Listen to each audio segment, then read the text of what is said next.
প্রিয় দর্শক, অনেক অনেক শুভেচ্ছা। চ্যানেল আইতে দেখছেন ইউসিবি টু দ্য পয়েন্ট, সাথে আছে আমি সামান্তা ইসলাম। দর্শক, দেশে এখন সরকার এবং বিরোধী দলের মধ্যে চলছে নতুন এক সমীকরণ। রাজনীতিতে তাই ইস্যুর অভাব নেই। একদিকে বিদ্যুৎ ও নিত্যপণ্যের দাম নিয়ে সাধারণ মানুষের দীর্ঘশ্বাস, অন্যদিকে ভারতের সাথে সম্পর্কের চরম টানাপোড়েন। খোদ প্রধানমন্ত্রী উপদেষ্টাকে দিল্লির বিমানবন্দরে আটকে রাখার মতো ঘটনা ঘটছে। সংসদে নারী সদস্যদের পোশাক নিয়ে সরকারি দলের এমপি মন্তব্য করেছেন।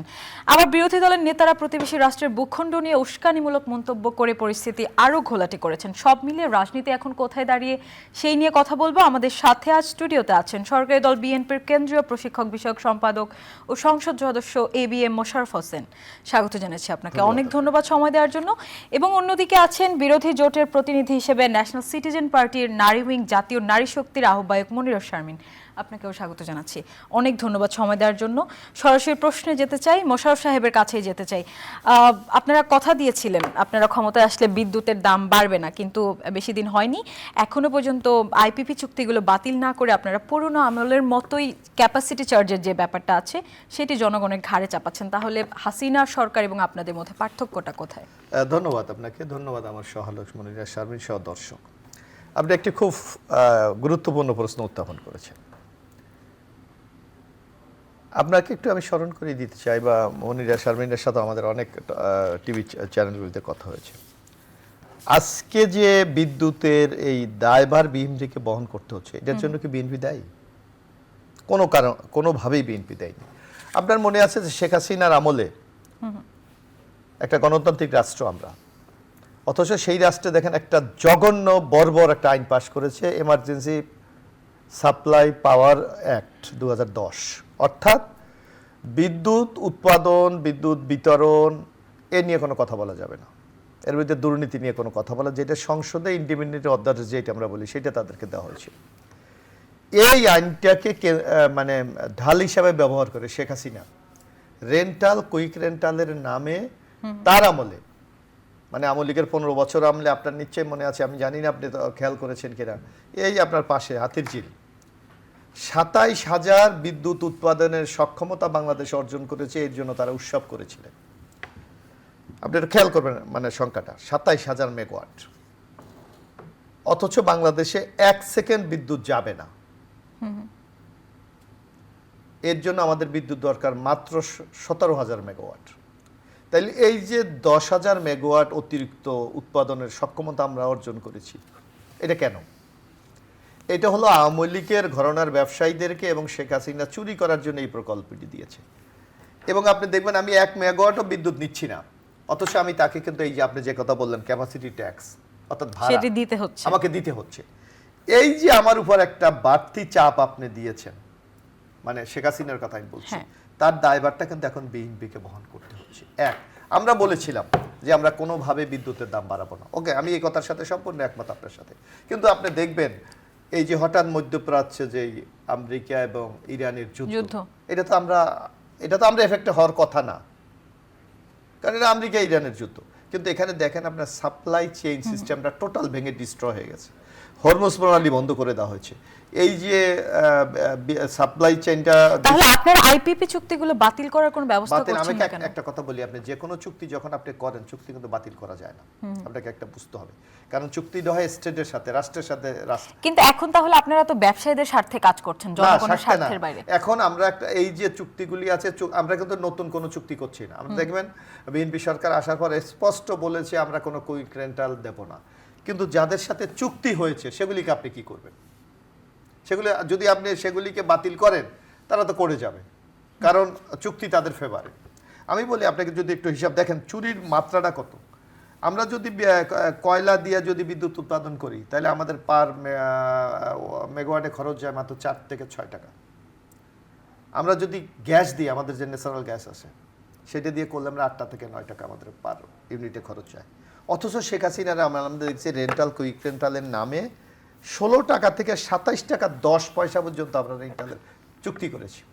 আপনার সামিট পাওয়ারকে আপনার ফার্নিশ ফুয়েল দিয়ে তৈল এই যে বিদ্যুৎ উৎপাদনের শেখ হাসিনা পারমিশন দিয়েছে, সেখানে 27 টাকা 10 পয়সা আমাকে কিনতে হয়। কিন্তু আমি বক্তার কাছে কত বিক্রি করি? 10 টাকা 11 টাকা। তাহলে অর্থাৎ আমাকে কত টাকা ভর্তুকি দিচ্ছে, এই দায়ভারটা তো আমাকে টানতে হচ্ছে। আমি তো এখন রাতারাতি বললেই আমি চেঞ্জ করতে পারবো না, এক। কিন্তু আপনি দেখবেন যে আমাদের পলিসি, আমরা মানুষকে সাশ্রয় দেওয়ার জন্য, মানুষকে স্বস্তি দেওয়ার জন্য, আপনি দেখবেন বিএনপির, আমরা সংসদে আমাদের মন্ত্রী স্পষ্ট ভাষায় বলেছে যে এই বিদ্যুৎ দাম বাড়ানোর আগে আমরা প্রতিদিন 167 কোটি টাকা ভর্তুকি দিয়েছি। শুধু তাই না, এই বিদ্যুতের দাম বাড়াবার পরও আপনি দেখবেন এখনো আমাদের বছরে 41,000 কোটি টাকা ভর্তুকি দিতে হবে। ভর্তুকি তো আসলে জনগণের ট্যাক্সের টাকাই, তাই না? না, আর এটা তো আমরা অ্যারেঞ্জমেন্ট আমাকে করতে হচ্ছে। অর্থাৎ এই দাম বাড়াবার পরও কিন্তু আমি সমন্বয় করতে পারছি না। অর্থাৎ এখানে বিগত সরকারের যে দেনা দায়, এবং শুধু তাই না, আপনি আরেকটা জিনিস লক্ষ্য করবেন, এখন যে আমরা যে নতুন কোনো প্রজেক্টে আমরা শুরু করব, সেখানে 68,000 কোটি টাকা বকেয়া বিদ্যুতের বিল আছে। এখন এই সব কিছু পর্যালোচনা করতে এবং বিদ্যুতের ঘাটতি লাঘব করতে কত সময় লাগতে পারে? আমরা এখন ধরেন আমরা এই একটা যেখানে বিদ্যুৎ পাওয়ার তো কিছু সোর্স আছে। একটা সোর্স হইলো আপনার আমাদের গ্যাস অনুসন্ধান করা। শেখ হাসিনা 15 বছরে কোনো গ্যাস অনুসন্ধান করেনি, আমরা এখন সেটা শুরু করেছি। কিন্তু নতুন গ্যাস ক্ষেত্র আমরা যাতে খনন করতে পারি সেটা আমরা করেছি। আমরা দেখেন বাংলাদেশ ওই সময় সমুদ্র বিজয় করেছিলাম, খুব হাসিনা খুব একটা গর্বের একটা বিষয় ছিল যে আমরা সীমানা নির্ধারণ করেছি। অথচ দেখবেন গতকালকে যদি আপনি দেখেন মিয়ানমার সেখানে প্রায় 100 ঘন কত ফুট জানে, ওদের হিসাবটা তো আলাদা, সে গ্যাস পেয়েছে। অথচ 15 বছরে আমরা কিন্তু সমুদ্রে কোনো গ্যাস হন। আমরা এখন এই ব্লকগুলি আমরা ইজারা দিচ্ছি এবং ইন্টারনালি আমরা যাতে আরও বেশি, যেন ভোলাতে আমাদের প্রচুর গ্যাস আছে, কিন্তু গ্যাসটাকে আমরা মানে নদী বেষ্টিত এরিয়া বলে আমরা ভোলার থেকে একটা সেতু নির্মাণের চেষ্টা চলছে। আমরা এই কাজগুলি যদি সম্পন্ন করতে পারি, আমার দৃঢ় বিশ্বাস যে খুব অল্প সময়ের, অল্প বলতে আপনার যে কোনো প্রকল্প, একটা বিদ্যুৎ প্ল্যান্ট আপনি করতে মিনিমাম 4-5 বছর লাগে, একটা ব্রিজ করতে হলে মিনিমাম 7-8 বছর। তাহলে তো সরকারের মেয়াদি শেষ হয়ে যাবে করতে করতে। আপনাকে যে কোনো সরকার তো স্টার্ট করে, বাট সে তো ইনিশিয়েটিভটা নেয়, কিন্তু বাট এটাকে একেবারে সাকসেস করতে হলে তো আপনার একটা সময় দিতেই হবে। কিন্তু দেখতে হবে সরকারের মধ্যে কোনো অসচ্ছলতা আছে কিনা, অস্বচ্ছতা আছে কিনা, সরকারের মধ্যে কোনো করাপশনের টেন্ডেন্সি আছে কিনা, সরকার কি খুব কর্ডিয়ালি কাজগুলি করে না, সরকার জনগণের সাথে ফ্রড করে। এই কম্পোনেন্টগুলি যদি আপনি বিচার করেন তাইলে আপনি কিন্তু স্যাটিসফাই হবেন। ওকে, আপনার কাছে আবার আসবো। মনিরা শারমিনের কাছে শুনি, আপনার কাছে মনে হচ্ছে কতটুকু যে বিএনপি এনার্জি ম্যানেজমেন্টটা কতটুকু করতে পারবে? বিদ্যুৎ কি স্বাভাবিক হবে? এখন কিন্তু আমরা দেখি ঘন ঘন লোডশেডিং হচ্ছে বা অনেকে সাফার করছে, সেটির শেষ কোথায়? সকলকে ধন্যবাদ, যারা দেখছেন তাদের শুভেচ্ছা এবং আমার সহ-আলোচক মোশাররফ ভাইকে শুভেচ্ছা। দেখেন, এখানে আসলে প্রথমত আমি মনে করি যে নানা কারণেই যে এই ক্যাপাসিটি চার্জের যে বোঝাটা, সেটা তো আসলে জনগণের উপরে চাপিয়ে দেওয়া হলো।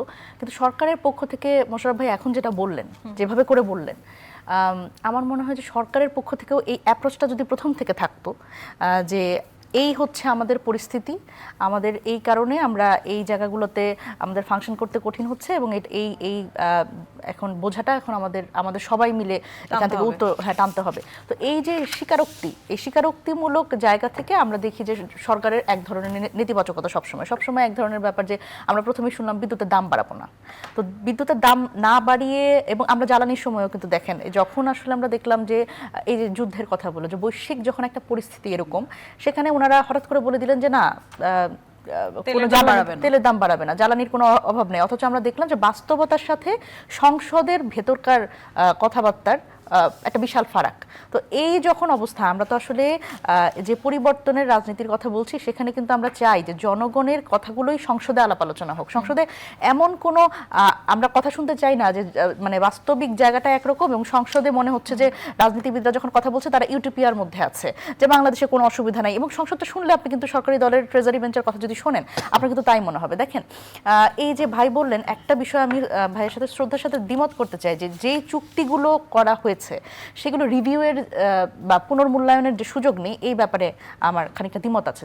এই জায়গাগুলোতে যেখানে আসলে পুনরালোচনা করার প্রয়োজন আছে, সেখানে আমাদের পুনরালোচনা করতে হবে, এবং যে জায়গাগুলোতে সংস্কারের জায়গা আছে সেগুলোতে কিন্তু আমাদের এই কাজগুলো করতে হবে। এবং আরেকটা বিষয় বাংলাদেশে যেটা আরেকটা অসুবিধা, আমাদের কিন্তু স্বচ্ছতা, ভাই বললেন কিন্তু খানিকটা, যে সরকারের স্বচ্ছতা এবং জবাবদিহিতা, এটা আসলে কারা নিশ্চিত করবে? কারণ দেখেন, এই চুক্তিগুলোর জন্য আসলে কত টাকা ক্যাপাসিটি চার্জ দিতে হচ্ছে এবং কোন বিদ্যুৎ কেন্দ্র কতটা সুবিধা পাচ্ছে, এই জায়গাগুলোতে কিন্তু এই স্বচ্ছতার অভাব এবং জবাবদিহিতার অভাব, এই জায়গাগুলোতে যদি আসলে জনগণের সামনে আমরা দেখাতে পারতাম, তাহলে অনেকখানি আসলে আমরা যে আমাদের উপর যে ক্যাপাসিটি চার্জের বোঝা দেয়া হলো সেটাও আমরা বুঝে দিতাম যে হ্যাঁ। তো সেই জায়গাতে স্বচ্ছতার একটা বেশ খানিকটা ফারাক আছে, স্বচ্ছতা এবং জবাবদিহিতা। এবং এখানে আরেকটা বিষয় হচ্ছে যে বিদ্যুতের দাম এবং ট্যারিফ নির্ধারণে আমরা জানি যে বাংলাদেশ এনার্জি রেগুলেটরি কমিশনের তাদের বিরুদ্ধে কিন্তু একটা অভিযোগ এসছে যে তারা ভালো মতো করে সকল স্টেক হোল্ডারদের সাথে বসে যে গণশুনানি করার কথা ছিল সেটা কিন্তু তারা সঠিকভাবে করেনি এবং খুব তড়িঘড়ি করে করেছে। সুতরাং এই জায়গাগুলোতে একটা খুব গুরুত্বপূর্ণ ব্যাপার কিন্তু দেখেন, যে স্টেক হোল্ডারগুলো আসলে নাগরিক সমাজ বলেন, ভোক্তা সংগঠন বলেন, বিশেষজ্ঞদের যে আপত্তিগুলো সেগুলো যদি আমলে না নেওয়া হয় এবং না নিয়ে যদি আসলে এই ধরনের সিদ্ধান্ত যখন নেওয়া হয়, তখন কিন্তু এই যে সাধারণ মানুষের উপর যে বোঝাটা চাপিয়ে দেওয়া হলো সেটা কিন্তু একটা মানে অটোক্রেটিক ব্যাপার হয়ে যায়। কারণ এই জায়গা থেকে ভোক্তা সংগঠনগুলো একটা গুরুত্বপূর্ণ ভূমিকা পালন করে, নাগরিক সমাজ গুরুত্বপূর্ণ ভূমিকা পালন করে, কিন্তু গণশুনানিটা আসলে কতজন মানুষ আসলে আমরা জানি যে এটার জন্য একটা গণশুনানি হয়েছে। সো সরকারের জায়গা থেকে কিন্তু এই বিষয়গুলো খুবই স্বচ্ছভাবে যদি ডিল করা হয়, তাহলে কিন্তু এই একটা নির্বাচিত সরকার বাংলাদেশে, সেই নির্বাচিত সরকারের জবাবদিহিতা এবং যে স্বচ্ছতা সেটা নিশ্চিত হবে। তো এই বিষয়গুলো যখন একপাশে রেখে এক ধরনের ব্যাপার যে আসলে এটা জনগণের আসলে একটা ঘোলা অবস্থার মধ্যে থাকে। একদমই, আচ্ছা, একদমই। আপনি অনেক পরিবর্তনের কথা বলছেন, প্রত্যেকটি স্তরে পরিবর্তনের কথা আপনারা বলেন, কিন্তু যখন সংবিধান সংশোধনের কথা আসলো তখন বিরোধী দল সেটিতে না করে দিয়েছে যে আমরা সংশোধন কমিটিতে থাকতে চাই না। সেই জায়গায় আপনারা কেন মনে করছেন না যে বসে একটি যৌক্তিক তর্ক করা উচিত? সরাসরি বয়কট করে দেওয়াটা কি কোনো ভালো মাধ্যম হতে পারে? দেখেন, খুবই গুরুত্বপূর্ণ প্রশ্ন। এই প্রশ্নটার মানে অনেক ক্ষেত্রেই এইখানে একটা অসুবিধার জায়গা হচ্ছে যে এই সংবিধান সংস্কার এবং সংশোধন, এই দুইটার মধ্যে যে একটা বড় পার্থক্য আছে, এটা স্বাভাবিকভাবেই সরকারি দল এটা স্বীকার করবে না, এটা তাদের একটা কৌশলগত অবস্থান। কিন্তু সেই জায়গা থেকে আমার মনে হয় যে সাধারণ মানুষের কাছে একটা মানে নেগেটিভ মেসেজ যায় যে আমরা সংবিধান সংশোধন কমিটিতে কেন অংশগ্রহণ করলাম না। দেখেন, আমাদের যে 48টা বিষয়ে সব দ্বিমত ছিল এবং অনেকেরই নোট অফ ডিসেন্ট ছিল বিভিন্ন দলের, কিন্তু এই 48টা জায়গায় কিন্তু সংবিধান সম্পর্কিত যে পরিবর্তনগুলো সেগুলো ছিল। এখন সংবিধান সংশোধন যেই কমিটিটা হবে সেখানে আপনি একেবারে, যেটা আমরা যদি বলি সংবিধানের 7 অনুচ্ছেদ অনুসারে, একেবারে বেসিক স্ট্রাকচার ভায়োলেট করতে পারবেন না। মানে ওইখানে সংসদে বসে এই সংশোধন কমিটিতে বসে আপনি এটা করতে পারবেন না যে আমরা মূলনীতি বদলানোর কথা ব্যাপারে কিন্তু একমত হয়েছি। আমরা সেই মুক্তিযুদ্ধের যে মূলনীতি, সাম্য, মানবিক মর্যাদা, সামাজিক সুবিচার, ধর্মীয় সম্প্রীতি, এই জায়গাগুলোতে কিন্তু আমরা এখানে একমত হয়েছি। সুতরাং এটা যখন আপনি পরিবর্তন করতে যাবেন তখন কিন্তু এই সংশোধন কমিটিতে পারবেন না। এটার জন্য আলাদা একটা সংস্কার সভা লাগবে, যেটা কিন্তু বিএনপিরও 31 দফার 1 নম্বর দফা। দেখেন, এই দ্বিকক্ষ বিশিষ্ট আইনসভা, এটা কিন্তু একটা একদম বেসিক জিনিস পরিবর্তন। বাংলাদেশের আইনসভা হচ্ছে 1 কক্ষ বিশিষ্ট। এখানে যখন দ্বিকক্ষ বিশিষ্ট আইনসভা করতে যাব এবং উচ্চকক্ষ একটা বানাবো, উচ্চকক্ষে 100 জন আমরা সিলেক্ট করব, তো সেই জায়গায় এটা কিন্তু বেসিক স্ট্রাকচার। সুতরাং এটাও কিন্তু আপনি সংশোধন কমিটিতে বসে করবেন না। তো এই জায়গাগুলো, এবং আরও গুরুত্বপূর্ণভাবে যেই আমরা বলছি যে বাংলাদেশের যে সাংবিধানিক প্রতিষ্ঠানগুলো আছে সেগুলোর চেয়ারম্যান নিয়োগের ক্ষেত্রে একটা আলাদা কমিটির মাধ্যমে করতে হবে, সেটাও কিন্তু আসলে এই সংশোধন কমিটিতে বসে করা সম্ভব না। দেখেন, আমরা এই সরকার যখন তার দায়িত্ব নিল, তার পরবর্তীতেই কিন্তু তারা একটা কথা বলল যে বিরোধী দলের থেকে ডেপুটি স্পিকার নিয়োগের ব্যাপারটা, এটা হচ্ছে ওনারা প্রস্তাব দিলেন। আমরা তখন বললাম যে না, আমরা হচ্ছে ডেপুটি স্পিকারটা শুধু নিব না। কারণ দেখেন, ওনারা বলছেন যে ওনাদের মতো করে যেটা দিলে অসুবিধা নাই, ঠিক আছে, মানে যেই প্রস্তাবগুলো আসলে বিরোধী দলকে এঙ্গেজ করতে গেলে অসুবিধা নেই, ওনারা সেটুকু শুধু আসলে মানতে রাজি। কিন্তু দেখেন, যেইখানে আসলে এই বিষয়গুলো যেগুলো আমি বললাম যে বাংলাদেশের যে গুণগত পরিবর্তন এবং কাঠামোগত পরিবর্তনের জন্য কিন্তু আপনারা তো প্রতিষ্ঠানগুলো পরিবর্তনে অংশগ্রহণ করছেন না, প্রতিষ্ঠানগুলো আপনার দলীয়করণের জায়গা থেকে কিন্তু বের করে আনতে হবে। কিন্তু প্রতিষ্ঠানগুলো দলীয়করণের কথা যখন আমরা বলবো, যে প্রতিষ্ঠানগুলোতে আলাদা নিয়োগ কমিটির মাধ্যমে একটা হচ্ছে মানে এই চেয়ারম্যানগুলো বসানো, যেমন দুদক, হুইচ ইজ নট ফাংশনিং, মানবাধিকার কমিশন ফাংশন করছে না, এবং এগুলো তো এই প্রতিষ্ঠানগুলো তো বহু বছর ধরে এভাবে করে আসলে মানে একেবারে রাষ্ট্রের মানে সরকারের করায়ত্ত করে রাখা হয়েছে। এইগুলো যখন পরিবর্তন করতে যাবেন তখন কিন্তু ওই সংশোধন কমিটিতে কিন্তু আপনি করতে পারবেন না। এবং এই যে যেটা বললাম যে দ্বিকক্ষ বিশিষ্ট আইনসভা, সংসদটা আরো বেশি প্রতিনিধিত্বশীল করার জন্য আপনি এটা তো সংশোধন কমিটিতে বসে করতে পারবেন না। সুতরাং আমরা যদি এই সংশোধন কমিটির ক্ষেত্রে রাজি হই, তাহলে বিএনপির পক্ষ থেকে আমরা যেটা শঙ্কা করি, বিএনপির পক্ষ থেকে বলা হবে যে এই তো আমরা সংস্কার হয়ে গেছে, এই যে সংস্কারের কথা আমরা বলছিলাম সংস্কার হয়ে গেছে। আমরা সরকারি দলের কাছে শুনি, মোশাররফ হোসেন কি মনে করছেন, আসলেই কি তাই? না, এখানে আমি আমি আমি মনিরা শারমিন একা না, এদের সবার মধ্যে একটা বিভ্রান্তি আছে, ইনসিকিউরিটি আছে কিনা। না না আমি আমি আমি সেটা আমি বললে আপনি বুঝতে পারবেন। সেটা হলো আমাদের মধ্যে একটা জনগণকে আমরা একটা বিভ্রান্ত করছি, আমরা বলতে বিরোধী দল খুব কৌশলে একটা বিভ্রান্তি করছে। সেটা হলো জুলাই সনদ, এখানে মূল সংকটটা কোথায়, এইটা কিন্তু তারা আলোচনা করে না। এখন দেখবেন এরা খুব, মনিরা শারমিন খুব চমৎকারভাবে অন্যদিকে চলে গেছে, সে এটার ভিতরে ঢোকে নেই। আমরা জুলাই সনদ একটা ব্যাপার, আমরা বলেছি জুলাই সনদে যা আছে আমরা অক্ষর অক্ষরে বাস্তবায়ন করি, এটা নিয়ে আমাদের মধ্যে এখন আমরা বলছি উই আর কনফিডেন্ট, আমরা এটা করবই। তাহলে সংকটটা কোথায়? সংকটটা হলো জুলাই আদেশ, অর্ডার, যেটা মাননীয় রাষ্ট্রপতি করেছে, সংকটটা সেখানে তৈরি হয়েছে।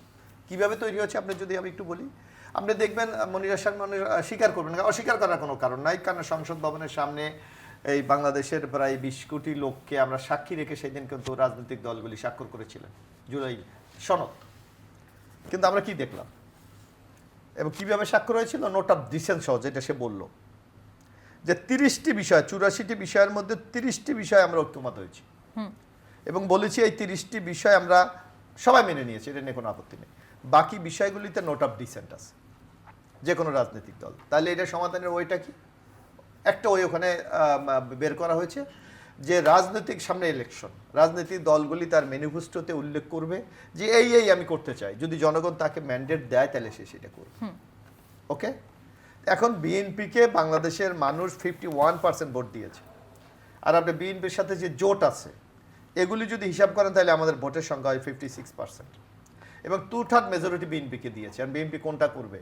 যেইটা জুলাই সনদ স্বাক্ষর করেছে সেটা বাস্তবায়ন করবে, না রাষ্ট্রপতি টোটাল রাজনৈতিক দলগুলির সাথে প্রতারণা করে ওই যে আপনারা যে 30টি আদেশে একমত হয়েছেন সেই 30টি তো আপনারা সংশোধনের মাধ্যমে বাস্তবায়ন করবেন। এবং শুধু তাই না, আপনি দেখেন, আপনি যদি এখানে মনিরা শারমিন আছে, জুলাই সনদের স্পষ্ট বলা আছে 1 থেকে 47 পর্যন্ত, মানে 84টা তো দফা, 1 থেকে 47 পর্যন্ত সংবিধান সংশোধনের মাধ্যমে বাস্তবায়ন করা হবে।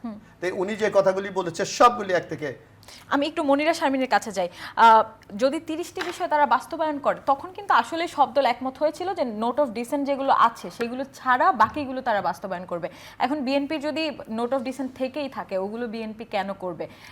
সেই আদেশটার জন্য যদি আপনি করতে বলেন, যে আদেশটি জারি করা হয়েছিল, তখন তো বিএনপি সেটিরও বিরোধিতা করেছে যে তাদের সাথে চিট করা হয়েছে, যে এই আদেশটি তো আসলে নোট অফ ডিসেন্ট ছাড়া জমা দেওয়া হয়েছে। আপনার আরেকটু সুবিধা হবে, সেটা হলো আরেকটা আমাদের কনস্টিটিউশনের এখানে একটা ব্যারিকেড আছে, সেটা হলো 1973 সালের 26শে মার্চ যখন আমাদের সংবিধান আমরা অ্যাকসেপ্ট করি সর্বসম্মতি করে সংসদে, তখন তো রাষ্ট্রপতি অর্ডার দেওয়ার ক্ষমতাকে সিজ করা হয়েছে যে নো, এটা সে পারবে না। কিন্তু বাট জুলাই না, অভ্যুত্থানের পর তো অনেক কিছু চেঞ্জ হয়েছে। না, হয়েছে। অভ্যুত্থান আপনি মানেন না, ইউজ দ্য কনস্টিটিউশনাল গভর্নমেন্ট, আপনি অনেক কিছু মাল বললে হবে না। আপনাকে রাষ্ট্রপতিকে মেনেছেন, তাকে শপথ নিয়েছেন, আপনি মন্ত্রীদের মতো ক্যাবিনেট মিটিং করেছেন, ডিসিশন নিয়েছেন। হোয়াই আপনি এটা আমরা একটু মনিরা শারমিনের কাছে শুনি।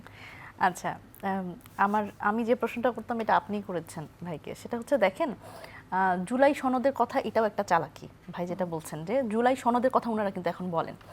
জুলাই সনদের কথা কেন বলেন? কারণ ওই যে বললাম যে বেসিক স্ট্রাকচার ভায়োলেট করে না এমন যেই দফাগুলো, সেগুলো কিন্তু সংশোধন কমিটিতে করা যাবে, অ্যামেন্ডমেন্ট করা যাবে। কিন্তু আমরা কিন্তু দেখেছি যে যেটা আসলে বেসিক স্ট্রাকচার ভায়োলেট করে, যেমন দ্বিকক্ষ বিশিষ্ট আইনসভা, তারপরে এই যে সাংবিধানিক প্রতিষ্ঠানগুলোতে নিয়োগ কমিটি, এই জায়গাগুলো এবং তত্ত্বাবধায়ক সরকার, এই জায়গাগুলোর কিন্তু সংশোধন কমিটির মাধ্যমে সংশোধন করার ফলে কি হয়, এটা কিন্তু আমরা শেখ হাসিনা আমলে দেখেছি। বিএনপির এত বছর ক্ষমতার বাইরে থাকতে হয়েছে কারণ তত্ত্বাবধায়ক সরকার ব্যবস্থা, এটা কিন্তু মানে অ্যামেন্ডমেন্টের মাধ্যমে কিন্তু এটা বাতিল করা হয়েছিল, শেখ হাসিনা সরকার করেছে। সুতরাং এই জায়গাতে অবশ্যই একটা ইনসিকিউরিটি আছে যে আমরা যদি সংশোধন কমিটির মাধ্যমে যাই তাহলে যে কোনো সময় যে কোনো সরকারে সেটা বাতিল করতে পারে, কিন্তু সংস্কার কমিটির মাধ্যমে গেলে এটা আসলে হুট করে বাতিল করা সম্ভব না। কিন্তু দেখেন এইখানে ভাই বলছেন জুলাই সনদের কথা, কিন্তু দেখেন জুলাই সনদে তো আমরা আসলে নোট অফ ডিসেন্ট সহ অনেকেরই নোট অফ ডিসেন্ট ছিল। আমাদের একটা বিষয় নোট অফ ডিসেন্ট ছিল যে নারীদের সরাসরি নির্বাচনে অংশগ্রহণের ব্যাপার, বিএনপির অনেকগুলোতে নোট অফ ডিসেন্ট ছিল, কিন্তু আমরা তার মানে সবগুলো বিষয়ে একমত হতে পারিনি। তখন ঐকমত্য কমিশনের পক্ষ থেকে যেটা বলা হলো তাহলে আমরা গণভোটে যাই। গণভোটটা কিন্তু ওনারা স্কিপ করেন। আমি যেরকম উনি যেরকম অভিযোগ করলেন যে জুলাই সনদের কথা আমি বলিনি, আমাদের তো এখানে মূল বিষয় হচ্ছে গণভোট। আমরা তো আসলে একমত হতে পারিনি জুলাই সনদে সবাই মিলে, এখানে হচ্ছে এক এক দল সিগনেচার করেছে। আপনি কি বুঝতে পারছেন বিএনপি কিন্তু তখনই বলেছিল যে তারা ক্ষমতায় আসলেও যেগুলোতে নোট অফ ডিসেন্ট আছে সেগুলো বাদ দিয়ে বাকি সব বাস্তবায়ন করবে। এখন আপনারা কি চাচ্ছেন যে যেগুলোতে তাদের নোট অফ ডিসেন্ট ছিল সেগুলো সহ তারা সংস্কার করুক? না না না না, সেটা না। শুধু দেখেন আমাদের মূল বিষয় ভিত্তি বলছি আমরা গণভোটকে, কারণ বিএনপি যেরকম বলে যে 51% মানুষের ভোট এবং একেবারে 2/3 মেজরিটি নিয়ে তারা সংসদে আছে। হওয়ার পরেই তো বিএনপি বলছে যে সেই 30টি তারা বাস্তবায়ন করবে, পুরো আদেশ না। না দেখেন গণভোটে তাহলে তো পড়তে হবে যে গণভোটের মধ্যে আসলে আমরা কি বলেছিলাম, সাধারণ জনগণ আসলে কোন কোন কোন বিষয়গুলোকে নিয়ে আসলে তারা প্রায় 70% মানুষ সেখানেই করলো। বিএনপি যদি সেটাতে রাজি না থাকে তাহলে নির্বাচনের আগে তাদের গণভোটটা বয়কট করা উচিত। অবশ্যই। কেন গণভোটে কেন রাজি হলেন তারা তো হ্যাঁ ভোটের জন্য ক্যাম্পেইন করেছে, স্বয়ং প্রধানমন্ত্রী নিজেও গণভোটের হ্যাঁ পক্ষে ক্যাম্পেইন করেছেন। দেখেন মানে বিএনপির চালাকিটা কোথায় আমি আপনাকে একটু বলি। এখন তো তারা সরকার গঠন করেছে এবং 2/3 মেজরিটি আছে, তাদের চালাকি করা সহজ। দেখেন যেই 4টা প্রশ্নের উপরে গণভোট হয়েছে, 4 নাম্বারটা নিয়ে কিন্তু ওনারা শুরু করেন কথা, কারণ 4 নম্বরে বলা আছে জুলাই জাতীয় সনদে বর্ণিত অপরাপর সংস্কার রাজনৈতিক দলগুলোর প্রতিশ্রুতি অনুযায়ী বাস্তবায়ন হবে। এটা 4 নাম্বার দফা, কিন্তু তার মানে আগের তিনটা তো 70% মানুষের ভোট আছে, তাহলে আগের তিনটা এটাও আছে। কিন্তু দেখেন আগের তিনটা কিন্তু দেখেন প্রথম দফায় আছে নির্বাচনকালীন তত্ত্বাবধায়ক সরকার, নির্বাচন কমিশন, এগুলো হচ্ছে মানে জুলাই সনদে আমরা যেভাবে করে বলেছি কমিটির মাধ্যমে সেভাবে হতে হবে। 2 নম্বর দফায় কি আছে, যে দ্বিকক্ষ বিশিষ্ট আইনসভা এবং 100 জনের হচ্ছে উচ্চকক্ষ। 3 নম্বরে কি আছে, এই যে বিরোধী দল থেকে ডেপুটি স্পিকার, তারপরে হচ্ছে মানে বিচার বিভাগের স্বাধীনতা, যে জিনিসগুলো আছে। তার মানে দেখেন এই যখন আমরা গণভোটটাকে মানছি, জুলাই মানে গণভোটের আদেশটা নিয়ে ভাই প্রশ্ন তুললেন। দেখেন এই আদেশটা নিয়ে যখন প্রশ্ন তোলেন যে এখানে আসলে 73-এর পরে রাষ্ট্রপতির আসলে সেই ইয়েটা নাই, ক্ষমতাটা নাই কোনো আদেশ জারি করার। কিন্তু দেখেন এই যে বাংলাদেশে তো একটা গণ অভ্যুত্থান হয়েছে, এইটা যদি বলেন যে রাষ্ট্রপতির আসলে জারি করার ইয়ে নাই এবং এটা একদম কনস্টিটিউশনাল এই যে কন্টিনিউটির কথা যদি বলেন, তাহলে আমাদের একেবারেই এই গণ অভ্যুত্থানটাকে অস্বীকার করা হয় যে গণ অভ্যুত্থান বলে তাহলে কিছুই হয় নাই মাঝখানে। তার মানে আসলে কি গণ অভ্যুত্থান যদি আপনারা আবার বলেছেন যে রাষ্ট্রপতির কাছে শপথ গ্রহণ করলে হবে না, যে জন্য আপনারা জাতীয় কমিটি গঠন বা আপনারা কিন্তু নির্বাচনে এসেছেন, আপনারা তখন কিন্তু অন্য কিছু করেননি, আপনাদেরকে অনেক কিছুর অফার দেওয়া হয়েছিল, তখন আপনারা বলেছেন মানে কি জাতীয় সরকারের কথা, জাতীয় সরকারের জন্য তো বিএনপি রাজি হয় নাই, এটা তো আমরা অনেকবার বলেছি। আমাদের যে মিটিংটা হয়েছিল সেখানে তো আপনাদেরই সবচেয়ে বেশি সমস্যা ছিল, তাই না? হ্যাঁ, আমরা যখন রাষ্ট্রপতি সরানোর কথা বলেছি, দেখেন 5 আগস্ট পরবর্তী সময় সবচেয়ে বেশি মনোযোগ দিয়েছি আমরা। রাষ্ট্রপতি যদি জুলাই সনদে সাইন করে তখন সেটা ঠিক আছে এবং তার কাছে শপথ গ্রহণ করলে সেটা ঠিক নেই। দেখেন খুবই মজার ব্যাপার, রাষ্ট্রপতি জুলাই সনদে স্বাক্ষর করার আগে আমাদের কিন্তু প্রস্তাব ছিল যে রাষ্ট্রপতি যাতে স্বাক্ষর না করে, এটা হচ্ছে প্রধান উপদেষ্টা যাতে স্বাক্ষর করে। তখন বিএনপির পক্ষ থেকে বলা হলো যে না, এটা প্রধান উপদেষ্টার সেই ক্ষমতা নাই যে কোনো একটা আদেশ জারি করার, এবং সেটার একটা প্রেস কনফারেন্সের ভিডিও এখনো আপনি পাবেন ইউটিউবে। কিন্তু আপনাদের তো তখন মেনে নেওয়া উচিত হয়নি। না, মেনে না নিয়ে উপায় ছিল, মেনে না নিলে এটা হচ্ছে নির্বাচন পেছানোর পায়তারা হতো। জি, তাহলে আমি যদি মোশাররফ হোসেনের কাছেও জিজ্ঞেস করি একই কথা, আপনিও নিশ্চয়ই এটাই বলবেন যে মেনে না নিলে তখন নির্বাচন হতো না। আমি আপনার কাছে জানতে চাই যে আপনারা তখন তাহলে গণভোটটা কেন মেনে নিলেন, যেহেতু জুলাই যেটি আদেশ রাষ্ট্রপতির হাতে স্বাক্ষরিত হয়ে এসেছে, সেখানে তো আপনাদের যেগুলো নোট অফ ডিসেন্ট আছে সেগুলো আপনাদের বাস্তবায়ন করতে হবে গণভোটের মাধ্যমে আসলে, তখন আপনারা গণভোট কেন মেনে নিলেন? আমাদের আপত্তি নাই, গণভোট নিয়ে আমরা তো কোনো দ্বিমত করছি না। তাহলে আপনারা এখন যেগুলো নোট অফ ডিসেন্ট আছে সেগুলো সহ বাস্তবায়ন করেন কেন? আপনি দেখেন গণভোট কি, এখানে এরা দেখেন 4টা প্রশ্ন। বাংলাদেশে এখন পর্যন্ত যে কয়টা গণভোট হয়েছে এর আগে 3টা হয়েছে। একটা হলো জিয়া রহমান সাহেবের আমলে, যে জিয়া রহমান সাহেবের কর্মসূচি আপনারা সমর্থন করেন কি করেন না, ইয়েস অর নো। এরশাদ সাহেব একটা করেছিলেন, তাও একই, আপনি সমর্থন করেন কি করেন না। বেগম খালেদা জিয়ার আমলে ইট ইজ দ্য কনস্টিটিউশনাল গণভোট রেফারেন্ডাম, সেখানে বলেছিল আপনি আমরা যে প্রেসিডেন্ট ফর্ম থেকে পার্লামেন্টারি ফর্ম গভর্নমেন্টে ফিরে গেছে এটা আপনি সমর্থন করেন কিনা, ইয়েস নো। এবার আপনি দেখুন, this is the first time 4টা কোশ্চেন। এখন আপনি যদি মনে করেন যে আমি 1 2 এগ্রি করলাম, ইয়েস, আমি 3 করলাম না, হোয়াট ইজ দ্য ওয়ে, আমার পথ কি? সেটা তো আপনাদের নির্বাচনের আগে বলা উচিত ছিল। বলা হচ্ছে আমরা বলে আমি যেদিন এই যে গণভোটের আদেশ যেদিন জারি করলো পরের দিন আপনি ইউটিউব মানে যেখানে যান আপনি সার্চ করে দেখেন বিএনপির মহাসচিব প্রেস কনফারেন্স করে এই ল্যাঙ্গুয়েজটাই বলেছে। কিন্তু যে তখন তো ঐক্যমত বিএনপি কমিশন আমাদের রাজিও সাথে হয়েছে করতে এবং পারবে। বলেছেন না, আপনারা আমরা গণভোটে অস্বীকার হ্যাঁ করি। ভোট দিতে। আমি ভোট আমি এখনো তো বলি আমি হ্যাঁ ভোট দেবো, কিন্তু আমি কি করেছি আপনি একটু শারমিনকে একটু বলেন যে 4 নাম্বারটা পড়তে। প্রথম দিনটা ওকে, আমি তো অস্বীকার করছি না, কিন্তু 4 আপনারা নাম্বার কি নিজেরাও আপনি কি অস্বীকার তাহলে করবেন? 4টার মধ্যে একমত হতে পারছেন না এখনো? না, এটা তো হ্যাঁ। আমাদের নির্বাচন হয়ে গেল। আপনি বলেন যে আমি বলছি যে আমি নোট অফ ডিসেন্ট সহ যার যার নোট অফ ডিসেন্ট আছে সেইটা বাস্তবায়ন করবো। তো আমি তো সেই কমিটমেন্ট ওখানে আছে আমার। না, আমাদের তো একমত হওয়ার কোনো মানে আর আমি উনি যে কথা বলছে আমি তো যেখানে বাংলাদেশের একটা খন্দ সংকট আছে কিন্তু এই টোটাল প্রসেসের মধ্যে, সেটা হলো আমাদের বর্তমান কনস্টিটিউশন অনুসারে সরকার গঠিত হয়েছে, রাষ্ট্রপতি গঠিত হয়েছে, নির্বাচন হয়েছে, অ্যাবসলিউটলি কনস্টিটিউশনাল প্রসেস। এখানে কিন্তু গণভোটের কোনো পরিবেশন নাই। নিয়ম আছে কি, যে কোনো বিশ্বে আপনি দেখেন যে কোনো সিদ্ধান্ত হবে তারপর গণভোট দিয়ে, কিন্তু গণভোটটা কিন্তু হয়েছে নোট অফ ডিসেন্ট ছাড়া, আপনি এটা বুঝতে পারছেন তো? নোট এইটাই তো আমরা আপত্তি করেছি। এটাই তো আপনাদের সাথে প্রতারণা করা হয়েছে বলে হ্যাঁ, আমরা আপনারা বলেছি তো। বলেছেন। সেটা তো তখন আপনাদের গণভোটে অংশগ্রহণ আমরা করাই উচিত ছিল না। আমাদের ম্যানিফেস্টো এবং বলা আছে যে ম্যানিফেস্টোতে যা আছে সেইটা উল্লেখ করবে, আমরা উল্লেখ করেছি তো আমাদের নির্বাচন ম্যানিফেস্টো আপনি দেখেন। আমরা তাহলে এখন তাহলে সংশোধন হবে, সংস্কার হবে না এবং সেটা বিরোধী দল মানবে না, তাহলে ভবিষ্যৎ না, কোথায় গিয়ে দাঁড়াবে? এখানে আপনি ওয়ার্ল্ডে আপনি যে কোনো জায়গায় দেন সংস্কার বা এই যে সাংবিধানিক পরিষদ কখন গঠন হয়, যখন একটা দেশ কলাপস হয়ে যায়, একটা দেশ ফেইল করে, একটা দেশের যখন শাসন ব্যবস্থা চলে না। কি বাংলাদেশে কি ফেল করেছে? শেখ হাসিনা পালিয়ে গেছে, তারপর কি বাংলাদেশ চলে না? 1.5 বছর ডক্টর ইউনূস চালায়নি। তাহলে দেখ, এখানে তো আমাদের কনস্টিটিউশনাল কোনো প্রবলেম আমার নাই, অ্যাবসলিউটলি কনস্টিটিউশন রুলটা ফলো করে আমার দেশটা চলেছে। তাহলে আমাদের সংবিধান এখন মোটামুটি ঠিক আছে। ওকে, এখানে আছে সংবিধানে, যে কোনো সংবিধানের নিয়ম আছে। যদি আপনার সময়ের প্রয়োজনে, রাষ্ট্রের প্রয়োজনে, মানুষের প্রয়োজনে আপনি এটাকে রেকটিফাই করতে পারেন, সেই সুযোগ তো আছে সংবিধানে। 2/3 মেজরিটি দিয়ে এটা করা যায়। আর যদি এটা আপনি মনে করেন ফান্ডামেন্টাল কোনো রাইট যদি এখানে আপনার চেঞ্জ করতে হয়, আবার আমার গণভোটে যেতে হবে। আমরা মনিরা শারমিনের কাছে শুনি, নির্বাচন হয়ে আমাকে গেছে, আবার গণভোটে এতদিন যেতে পরেও হবে। যদি আমরা এসে আসলে এটি নিয়ে তর্ক করি, এখন তাহলে বিরোধী সরকারি দল চাচ্ছে সংশোধন, আপনারা চাচ্ছেন সংস্কার, কোথায় গিয়ে আমরা দাঁড়াবো? আর আপনারা যদি সংশোধনে অংশগ্রহণই না করেন তাহলে কিন্তু আপনারা, আমরা বলতে পারি যে মাইনাস হয়ে যাচ্ছেন এই প্রক্রিয়াটা থেকে। আপনারা অংশগ্রহণই করলেন না, কিন্তু বিএনপি তাদের মতো সংশোধন করলো, তাহলে কি হবে আসলে? জনগণের চাওয়া পাওয়া বা বিরোধী দলের চাওয়া পাওয়ার কি হবে? আচ্ছা, প্রথমে আমি একটু ভাইয়ের একটা কথা অ্যাড্রেস করি, সেটা হচ্ছে দেখেন রাষ্ট্রপতি মেজর জিয়া উনার যে গণভোট, সেখানে প্রশ্নটা ছিল এটা ঠিক যে রাষ্ট্রপতি জিয়াউর রহমানের অনুসৃত নীতি এটি আপনি সমর্থন করেন কি করেন না, কিন্তু সেখানে কিন্তু 19 দফা ছিল।